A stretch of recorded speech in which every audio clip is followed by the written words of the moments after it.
adequate strategies to protect women of this country. Populations vulnerable to human trafficking are growing, particularly in African continent. And if this carries on unabated, the future of the next generation of women cannot be guaranteed. Somlomo obekekileyo ingxaki yentswelo-ngqesho ephezulu iyasonzakalisa kwaye iyawonyelisa umzabalazo wethu kamakulingane. Amaxhoba ngamanye amaxesha kuye kufumaniseke ukuba ngabantu abathenjiswe ngemisebenzi kanti bazawuphela bengamaxhoba okuhlukunyezwa ngokungenalusini. We ought to decisively confront this barbaric crime and chase masterminds behind these inhuman crimes to the sea. The era of impunity on crimes perpetuated against humanity lapsed in 1994.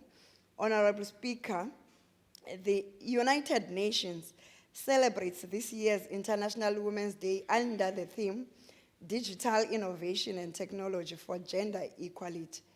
We view this as yet another important opportunity to take stock of great yet untold contribution made by heroines of the world and this country in the fight against inequality and gender discrimination.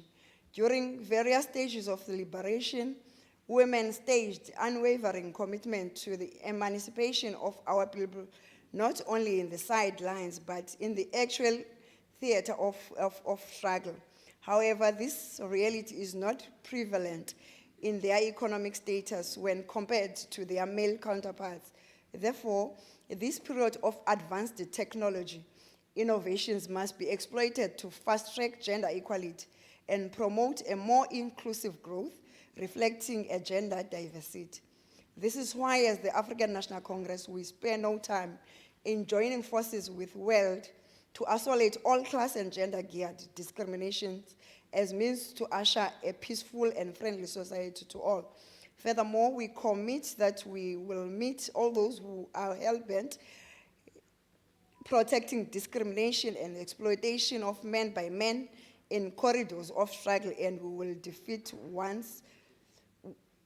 be defeated once again. This conviction is affirmed by the words of the long-serving president of the African National Congress, Utata Oliver Tambo, in 1995.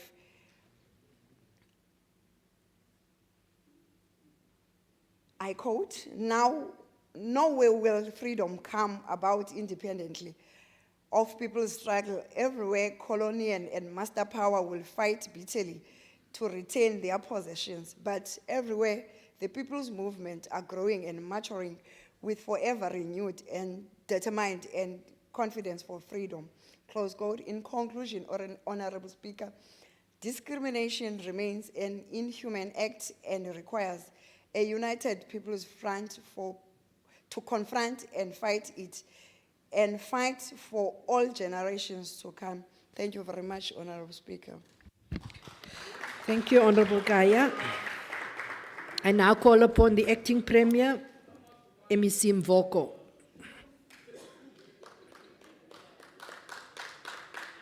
Your time starts now. You have 15 minutes, MEC. Thank you very much, Honorable Speaker. Greetings to you, greetings to the honorable members of the House, and greetings to the guests, ladies and gentlemen. Honorable Speaker, the scorecard of the ANC-led government on embracing equity is unmatched. Since the dawn of democracy, the ANC-led government developed policies that sought to reverse the apartheid policies of exclusion, particularly from women, for women, from participating in the socio-economic life of our country. At the beginning of this term, we committed to affirm women as part of our agenda to achieve a truly non-sexist and equal society. We aim to achieve this noble cause through achieving 50% minimum employment equity for women in SMS level and the OTP is 1% shy from achieving this target, with a year left to the end of the term. Overall, the provincial administration is 6% shy from achieving the 50% minimum target for women in the SMS positions.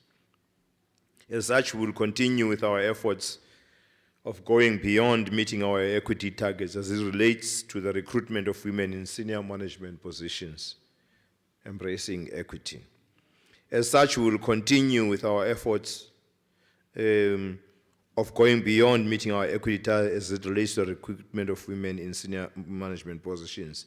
The Premier in the SOPA did allude to the fact that 6 government departments that have met their minimum gender equity targets at senior management services, which is an improvement from the 3 that we reported on in 2021.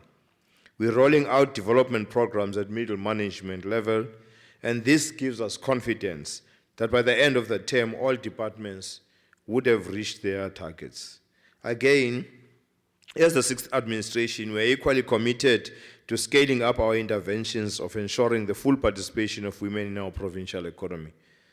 To this end, as government, we need to lead by example if we want the private sector and non-governmental sectors to follow suit in embracing the mainstreaming of women in the economy and in society. Madam Speaker, we have since 1994 adopted the progressive identity of our country as that of a rainbow nation. Born out of a long history of colonialism and apartheid, racial chauvinism, accompanied by strings of other forms of discrimination, had come to characterize our livelihoods to an extent of institutionalizing racism and discrimination. As many will recall, racism, sexism, creed, and disability had become the key features upon which a fragmented society was championed by the fascist governments that ruled this country for centuries.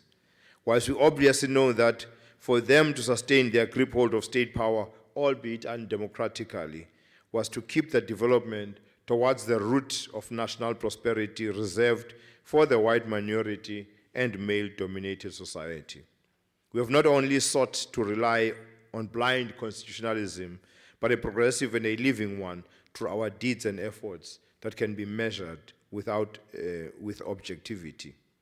Taking forward the meaning of the Rainbow Nation, the post-apartheid democracy has been very firm on ensuring that we truly build a non-racial, non-sexist, and a prosperous country by ensuring the theme of national unity was just not mere lip service, but a demonstrable national duty for all citizens. As government, we are expected to be more exemplary and practical in this crusade. In the course of entrenching this new set of national ethos, we have to do more than we have done before to embrace our equity so that we fortify the foundations we have in the national sporting codes, societal integrations, and transforming the state machinery to serve a united country. We truly have done well in this area, but a lot more has still to be done. We're on a good curve of growth on recognizing our diversity and equity to reflect perfectly a character of democratic citizenry. 29 years since the birth of democracy in South Africa, our constitutional order is vibrant, dynamic, and in good health. Our constitution, with its Bill of Rights, underpins all our actions as a government, working hard to improve the material conditions of our people, uphold the rule of law, and safeguard fundamental freedoms. At the workplace, we still have a situation where men are paid more than women, a situation where in the top management in the private sector is composed of mostly males and mostly white males. This has no place in our democracy. In the SOPA, Premier mentioned that 7,298 women-owned Eastern Cape businesses benefited from provincial government procurement spend to the value of 413 million rands in the current financial year. A directive has been issued for provincial departments to increase this number and ensure that at least 40% is spent on women-owned Eastern Cape-based businesses.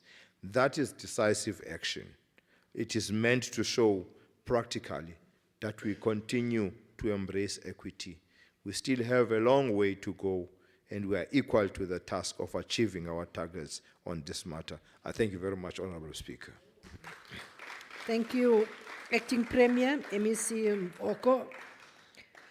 I now want to take this opportunity to thank everyone, all the honorable members that participated in the debate on International Women's Day. But I do want to note that you basically only had two political parties that debated, which is does not bode well for the legislature on such an important debate.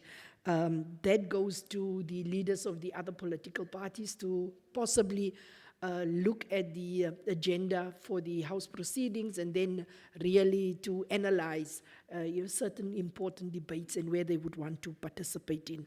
But thank you to those that have participated, and possibly Leader of Government Business, Acting Premier, that you would also want to look at the officials for that day who are directly involved in certain of these, shall we call it,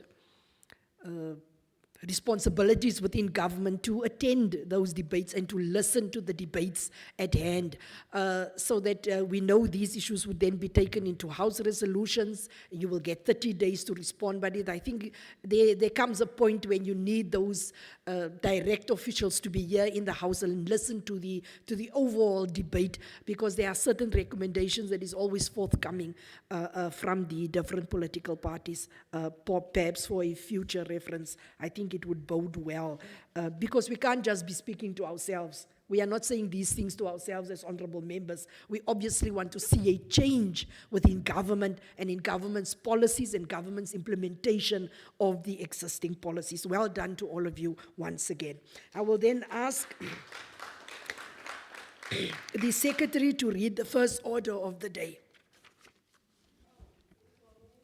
Consideration of report of Portfolio Committee on Education on visits to schools around the province in July 2022. I call upon the Chairperson of the Portfolio Committee, Honorable Saziwa.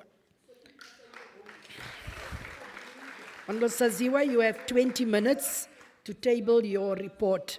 I know it is a quite extensive report, but I think you will be able to do due diligence to the report and table all of those important issues. Over to you.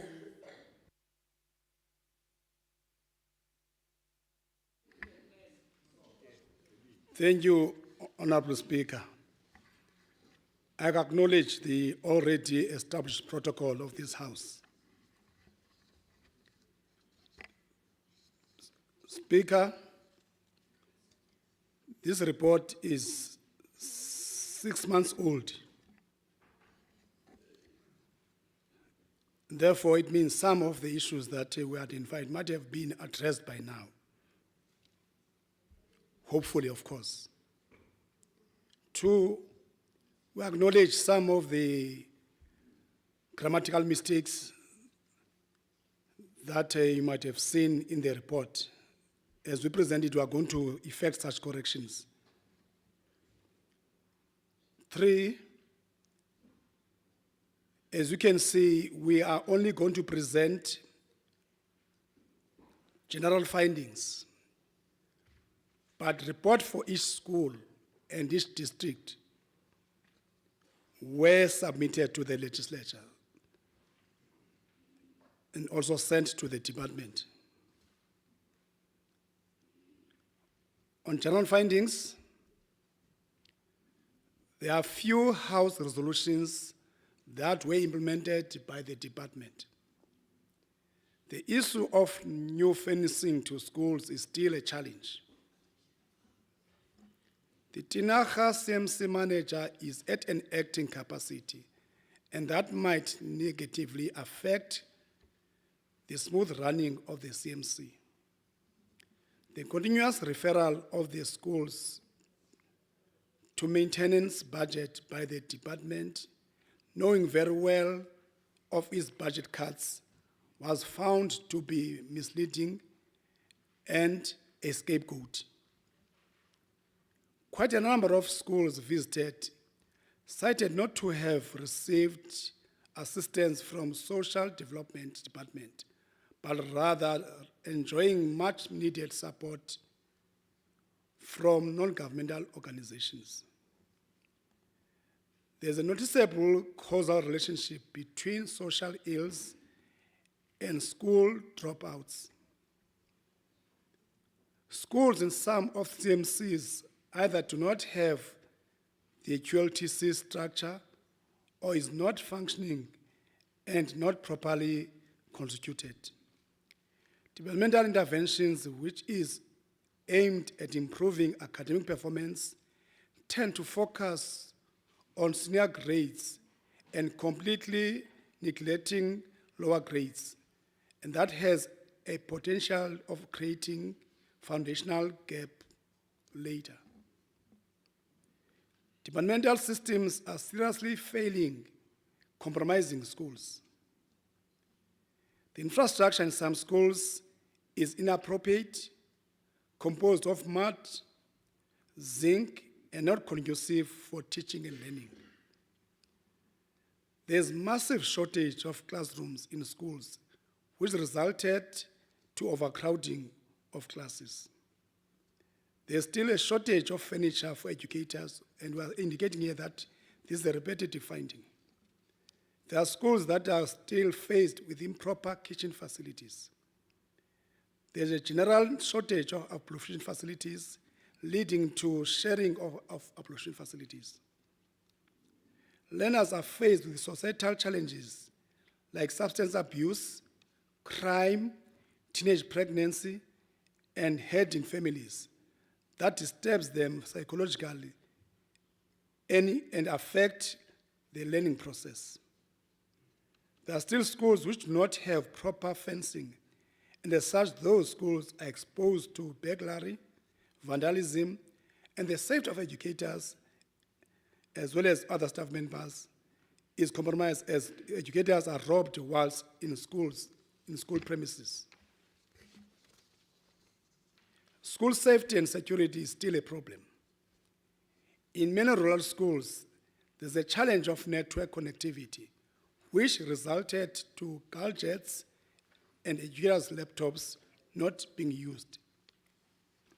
There are taverns that are situated nearer to schools. There are learners who do not benefit from scholar transport, which is against the policy of the department. In deep rural areas, roads leading to schools are inaccessible, which resulted to learners and educators not attending schools on rainy days. There's still a challenge, a shortage of non-teaching staff in the majority of schools that were visited. Not all learners teacher support, or not all learner teacher support materials and top-ups were delivered to schools. There are 2 schools in Joe Gabi district that were given 200,000 rands by the department to build proper kitchens. In one school, the principal is on a suspension with regards to this money, and there's no kitchen that was built. And the second school there is improperly built kitchen. But remember, we are saying this is a repetitive finding. The same school received 200,000, but the structure built is that made of zinc, but is worth 200,000.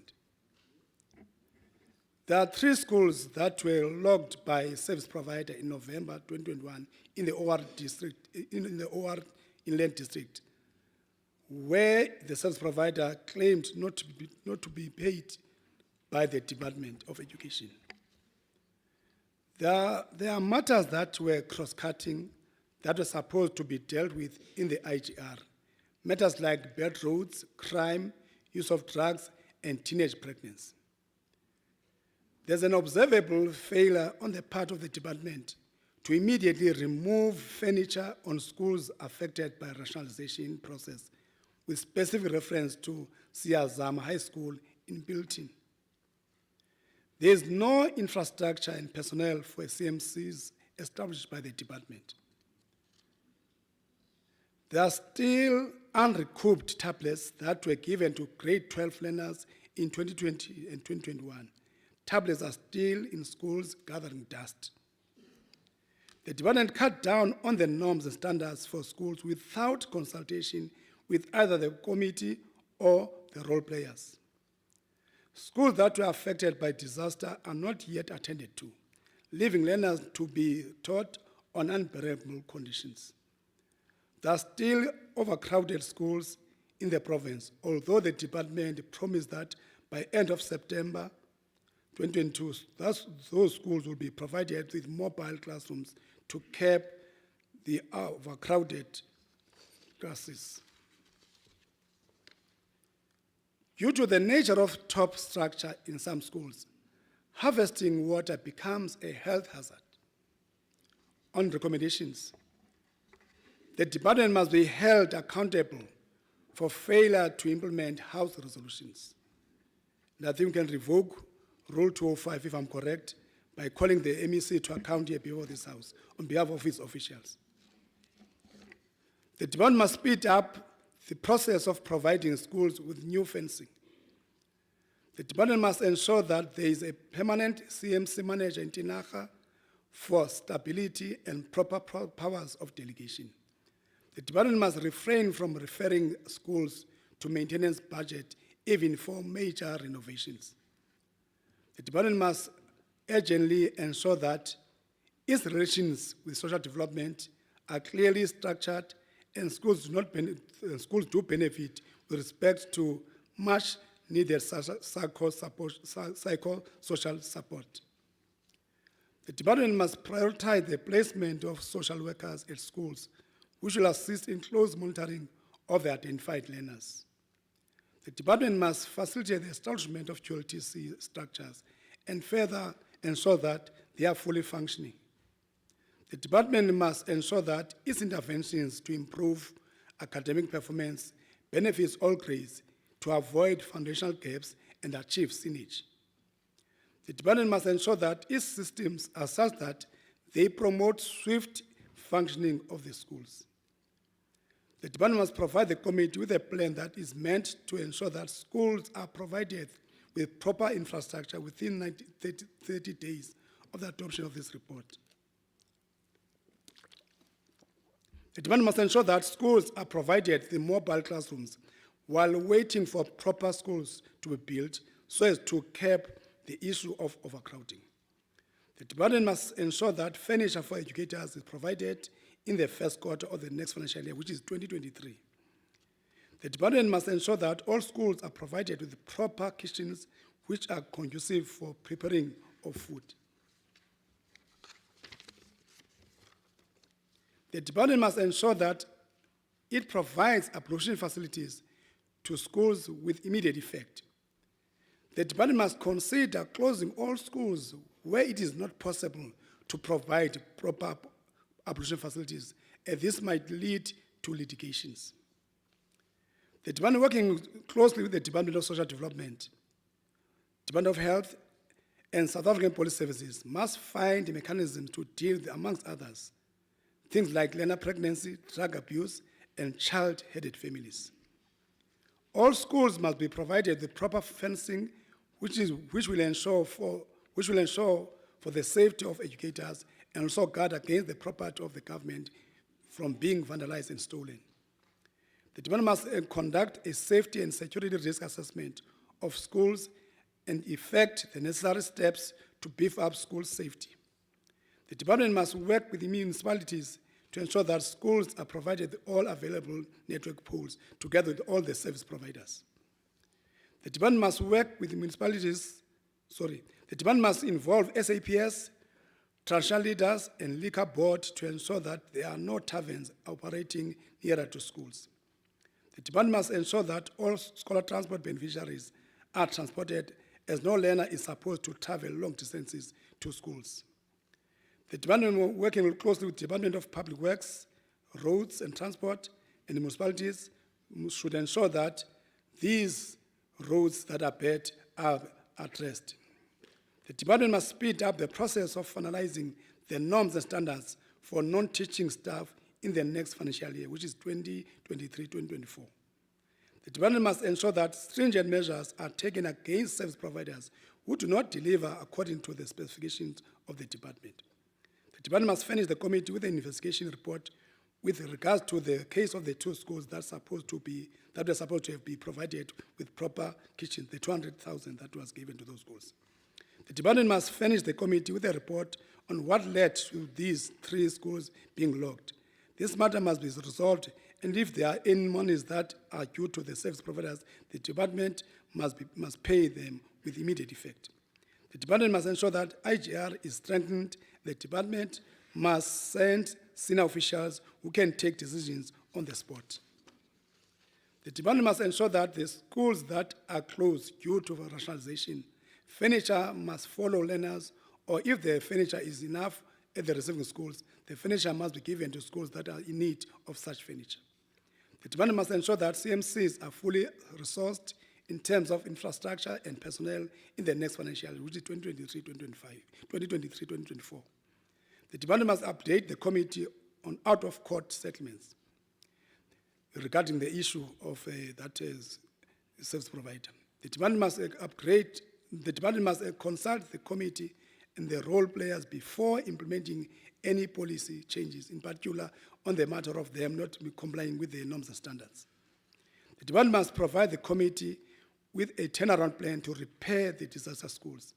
The department must furnish the committee with a progress report with regards to the provision of mobile classrooms to overcrowded schools. The department must assist the schools to paint their roofs in order to harvest clean water. We want to thank everybody that participated in these school visits, members of this House, as well as officials from the Department of Education and role players. Also want to note that even once we are presenting this report, there's no single official from the Department of Education that is here, which therefore calls upon the MEC to take action against such officials. I thank you, Honorable Speaker. Thank you, Honorable. Honorable Saziwa, are you not supposed to go? Are you not supposed to be on that side? Yes. Yes. Thank you, Chairperson. Are there any clarities for the committee members from the House? Honorable Malamlela and Honorable Stevenson on this side. Those are the only two. Over to you, Honorable Malamlela. Thank you very much, Honorable Speaker. My clarity to the committee is on page 8 of the report, Honorable Speaker. At the top of the page, where they are talking about the department must consider, the department must ensure that it provides ablution facilities to schools with immediate effect. I'm fine with that. My problem is the department must consider closing all schools where it is not possible to provide proper ablution facilities, as this might lead to litigation. I'm fine with that, but the committee can expatiate as to what is to be done to the future of those learners where schools are closed. Thank you very much, Honorable Speaker. Thank you so much, Honorable Member. Honorable Stevenson. Thank you, Honourable Speaker. My point of clarity is to the first recommendation, and also with reference to the Chair's noting section Rule 205. My question of clarity is Rule 204 says that the Portfolio Committee can make a recommendation to the House instructing the MEC to implement, take reasonable steps to implement these resolutions. And because, you know, we go on year after year with these resolutions, I'd like to ask the chairperson, is that not something your committee should consider? Rule 204. Thank you. Response by the committee. Who is responding? Oh, I see. Honorable Saziwa. I just want to say firstly, Honorable Speaker, though the report has been presented by the committee, This task is the task of the committee of the whole House.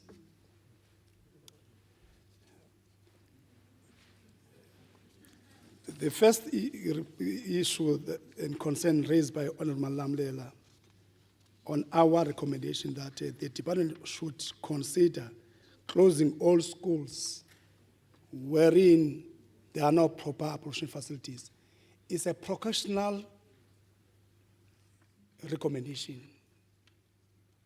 in order to assist the department not to fall into a trap of being litigated against if a learner can be negatively affected by such.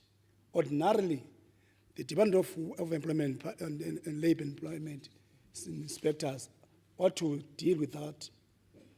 Also, in the municipalities, that section that deals with the health and risk ought also to have done that work. We're advising therefore the department to consider that, because if it doesn't, it's going to have challenges. Also, in terms of the environmental issues as well, it's a matter that we are saying the department must consider doing that. Because if it doesn't, and this unfortunate incident happens like the one that we all talked about of Luna in Bizana, we want it to be prevented. That's why we're saying that. We want to take your advice, Honorable Bobby Stevenson, because remember, when I presented the report, I did indicate that perhaps the MEC needs to be held before the House in terms of Rule 204. Thank you so much. Thank you. Are there any clarities to the MEC? I see no hands. Thank you so much. You may return to your seats, honorable members. I now call upon the DA, Honorable Van Vieren.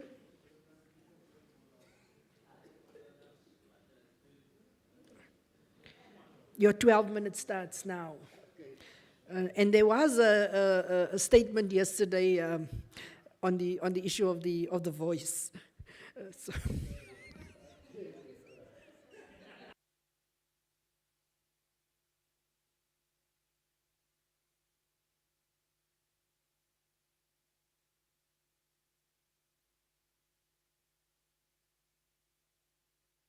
Annie? Okay, dankie. Baie dankie.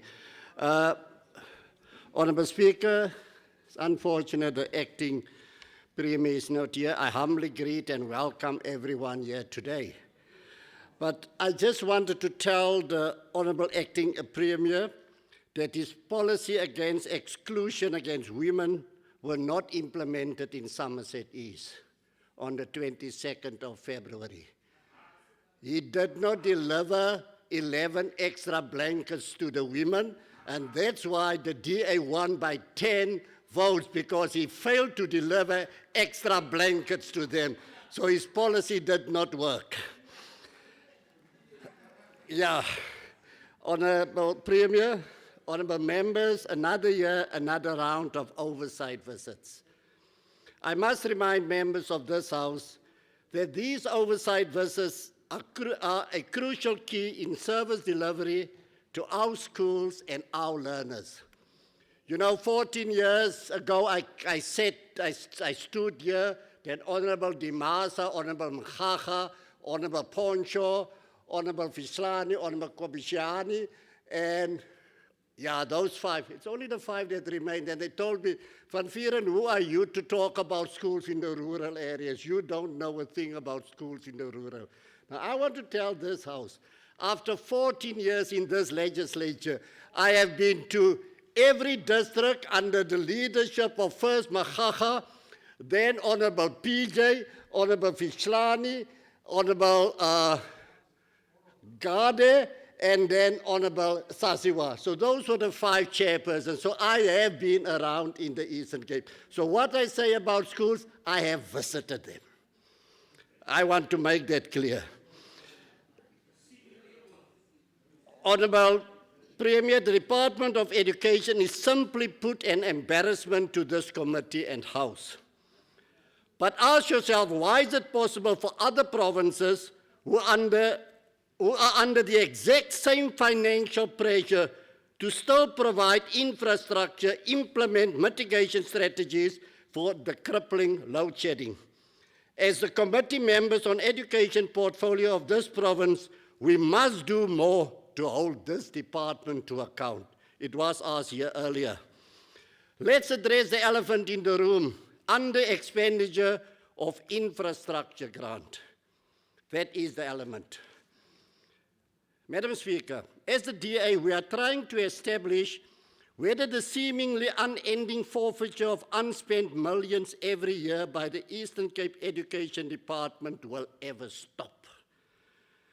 What is this department doing wrong, and what should happen for this issue to be fully addressed, Honourable MEC? Madam Speaker, the Honourable MEC for Education, Honourable Gada, has a case to answer. If he can, or is he going to spin the wheel again, blaming factors beyond his control? Let me give you some information as to the unspent infrastructural grant, starting in 2018-19.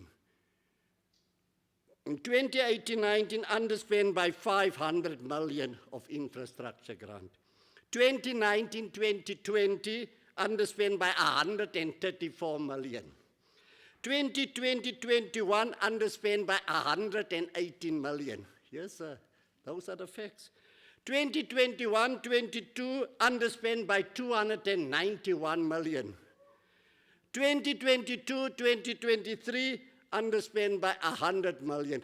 And you know where these funds went to that we did not utilize, Honourable Acting Premier? It went to those rich provinces, Western Cape and Gauteng.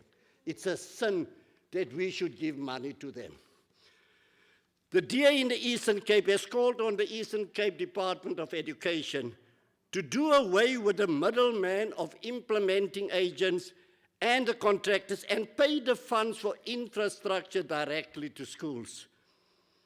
The schools will then be solely responsible for these funds and the infrastructure.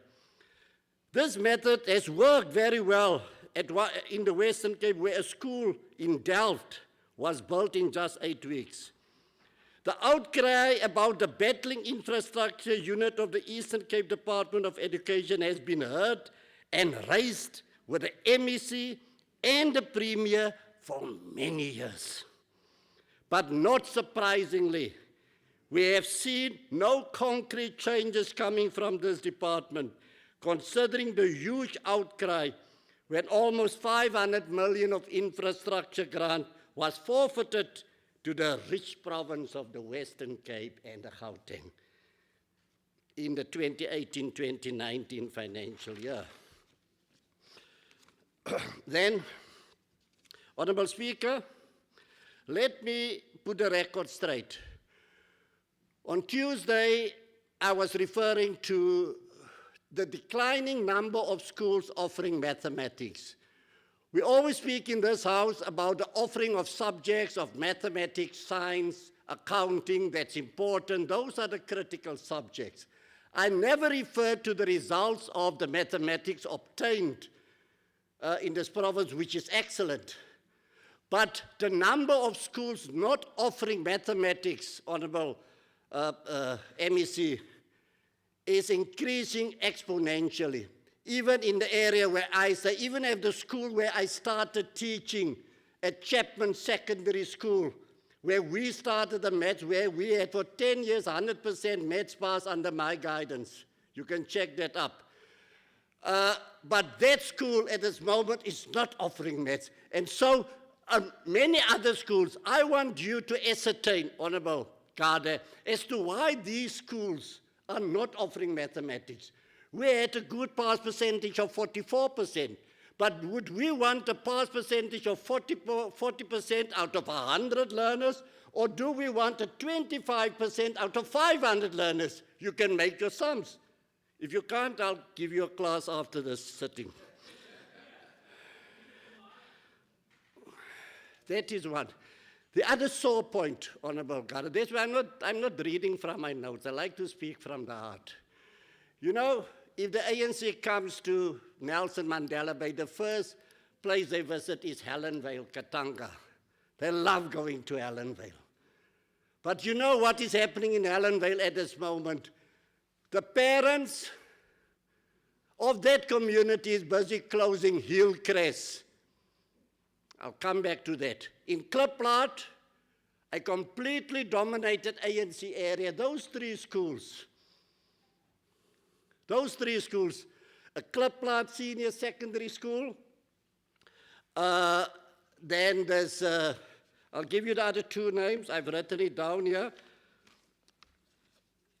Brandovale and Hobson Kanyisa are also in the process of being closed by the community, strong ANC regions.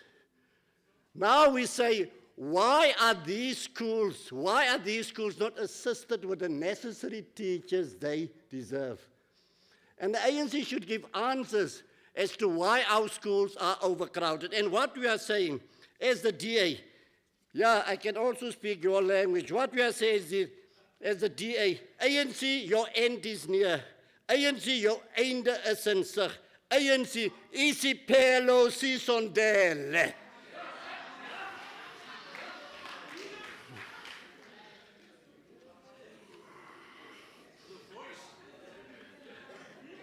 Honorable Speaker, the very first finding during this follow-up visit is that very few House resolutions that were implemented by the department. This is a negative reflection on this department, on this committee, and on this province. I say it's also a negative reflection on us as members of the committee. This committee should and must be able to hold the department under the leadership of MEC Fundilegade to account. The Eastern Cape Department of Education and its public portrayal of arrogance is failing our learners, our educators, the portfolio committee, and this province under the provincial leadership of the ANC and Premier Mabuyane. Members, let me sum up the latest needs that these schools highlighted at the follow-up visits, as highlighted by our chairperson. Security, schools have been vandalized. It's all over the newspapers. Everyone can see it. Nothing has been done. Crucial infrastructure has been damaged. Look what happened in the schools in East London. A few of those schools were damaged. Nothing has been done. Honourable Member, you have 2 minutes remaining. Critical equipment has been destroyed or stolen. Learners have been robbed and threatened. Then, my most important point that I want to highlight here is the dropout rate. We cannot retain our learners. We make excuses. We do not have a plan to keep our learners in school. We sit back. There's no intergovernment working together to keep our learners at school. Why do we allow our learners from 6 years of age to 13 to roam the street? And as a government, as a caring government, we are doing absolutely nothing. I thank you, Madam Speaker. Thank you, Honourable Van Vieren. I call upon the EFF, Honourable Zibula. Your 8 minutes starts now.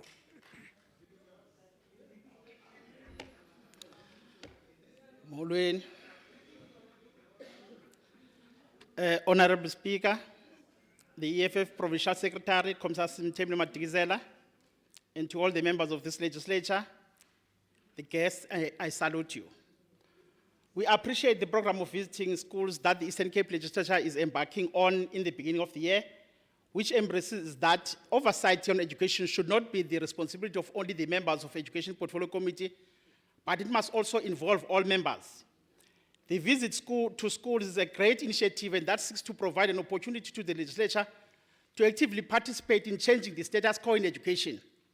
But the fundamental question that we should ask ourselves, how much impact is this program making, as we always come back year after year, having identified findings and made recommendations and still find nothing has been done. Even the simplest activity that should have just required a phone call. Siyazi ke ukuthi ke xa siya kwezindawo ezina njengoba ikomiti iqhubeka ihlala isenza ibani recommend 30 days ukuthi makulungiswe zo recommendation bizenzile. But if manje ukuthi i-department has never just ignored those things, and i-committee ifumana kingenamazinyo okuluma, as a result sifumana i-embarrassment xa sifika kwezazikolo ufumana wawukhona kwi-committee meeting 2 years ago wakwesa sikolo, but baphinde bathi wawukhona kulaa meeting but sasiyiraise into ethile ngoku ayikenzeki, and nanithembisile ukuthi the moment inihamba apha izokwenzeka. EFF congratulated the 2022 matriculants that achieved the 73% and saluted them on achieving this milestone against all odds, As we know the state of our schools, the lack of stationery, books and desks, ingxaki zase-Eastern Cape ke when it comes to education, asikwazi noma sizitsho because zaziwa ngumuntu wonke. But we also note that we got 73%, even na 2021, besifumene the same 73%. Challenging in the education in the Eastern Cape are long-standing challenges, and the committees are tired of promises. The promises have not taken up upon themselves to close, the committees have now taken upon themselves to close schools. Sivile kapha Eastern Cape, zininzi izikolo ezivaliweyo, ukusuka lakuqala ngaseSarah Baartman, zininzi izikolo ezivaliweyo kuluqala laseKokama, zikhona izikolo ezivaliweyo as well nakuqala ngaseBeyers Nodier. Parents of learners in a primary school and senior secondary school in Kliplat have decided to lock the school gates and also block the flow of traffic. People are tired of promises. Promises to supply promises for supply of stationery and books, promises for supply of desks and tables, promises for the employment of teachers on funded vacant posts, promises on employing non-teaching staff, promises on infrastructure. It's promises and promises. We cannot have any progress, Honorable Speaker, when we were at the taking legislature to the people at Stake Spread just in January, and we passed along an abandoned building. Going to the venue, you passed the Ikhala TVET College that was newly built and completed and abandoned to be vandalized even before it was used. The only people that benefited from that are entrepreneurs who got their money. The construction company that constructed that building, the Upala Construction, got the business. They did the good job and they got paid. The building get vandalized. They again stand a chance of being called again to repair the building that was never used. One of the EFF 7 non-negotiable cardinal pillar for economic emancipation is cardinal pillar number 4, which says free quality education, healthcare, houses, sanitation, and is completed. And there are also complementary pillar number 63, which says education will be free up to undergraduate level, and all pupils and students will be provided with adequate learning and teacher support material. For successful and sustainable economic development and growth, South Africa requires a concerted focus on the attainment of skills, education, and expertise in various fields. The attainment of skills should necessarily respond to the massive skills shortage that require existing industries, but the education that we've got also should be positioned to assist with new industry developments. The approach to realizing this noble objective should include, but not limited to, the alignment of skills to industrial sectors, the expansion of post-secondary school education, the scholarship system that will provide education training opportunities to South African youth studying outside the country so that they can return after learning more and have been, come to the borders of South Africa. Eastern Cape is far behind in providing quality education. There is no hope that the challenges of all dilapidated infrastructure could ever be resolved under the current ANC leadership in this province. They have accepted that it's a norm to have these permanent problems and challenges. They have accepted the wide gap between the haves and have-nots, the huge gap between the rural and the farm schools and the urban schools. When the Department of Education, Honorable Speaker, gave the infrastructure development to Kucha and Public Works, there were expectations created in the Eastern Cape that things will change, but it was never the case. We call upon the Premier to come with the intervention that he promised that he's got an intervention that will deal with the fact that at times there's going to be, like what happened now that there's a return of money for infrastructure grant that is about 100 million. And this thing has been going on for a long time. We call upon the Premier to expedite that thing. The EFF calls on the Department of Education to prioritize appointment of teachers to fill the funded vacant posts. We want it to be noted that these posts are vacant, but they are already funded. The EFF calls for the provision of adequate learning and teacher support materials. Lastly, we call upon the MEC, we call upon the Premier to look at the issue that in the Eastern Cape, we've got consultants in every department. And education is one of the departments that should abolish consultants so that we can be able to have skills that are within the province. Sithi ke uPremier ukuba akakwazi ukuyenza lento Honourable Member, you have 2 minutes makasuduke remaining. makadede. Sithi makadede kuba ke noko sina siyi-EFF sinalo icebo and siyazi uba nalo nyaka mnye ingakumbi uba uyawasa uqhubeke senza ngale ndlela enza ngayo uzosibeka kwingxaki yoba sathi sithatha thina ulawulo, siluthathe ulawulo, sisemva kakhulu, enkosi. Yile nto ungavotelwayo ke. Thank you, Honorable Zibula. We now call upon the ANC, Honorable Matkubela.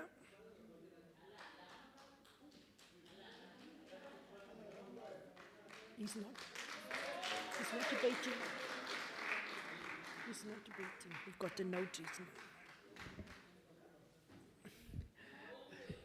Thank you, Honorable Member. Your 18 minutes starts now. Honorable Speaker, Chief Whip of the Majority Party and of the institution, Honorable Acting Premier and members of the executive, our traditional leaders, members of the Eastern Cape Provincial Legislature, HODs, and top management of various departments that are present. Ladies and gentlemen, Honorable Speaker, allow me to just correct Honorable Zibula through you, Honorable Speaker, that is not going to assist to mislead the voters of the Eastern Cape. You don't just come and say things that you know they won't happen. Because you'll never remove the premier of this Eastern Cape province. And you'll never remove the ANC from power. That you must just accept. Allow me to take this opportunity to extend my warm revolutionary greetings, Honorable Speaker. Honorable Speaker, the school visits program is a critical one for public representatives to get first-hand experience on the state of our schools. When talking about education, President Nelson Mandela once said, and I quote, "Education is the great engine of personal development. It is through education that the daughter of a peasant can become a daughter, that the son of a mine worker can become the head of mine, that the child of farm workers can become president of a great nation. It is what we make out of we have, not what we are given, that separates one person from another," close quote. To work towards the realization of the above quote, the world requires the knowledge, resources, and insight that education brings. Through school visits, the political leadership gets a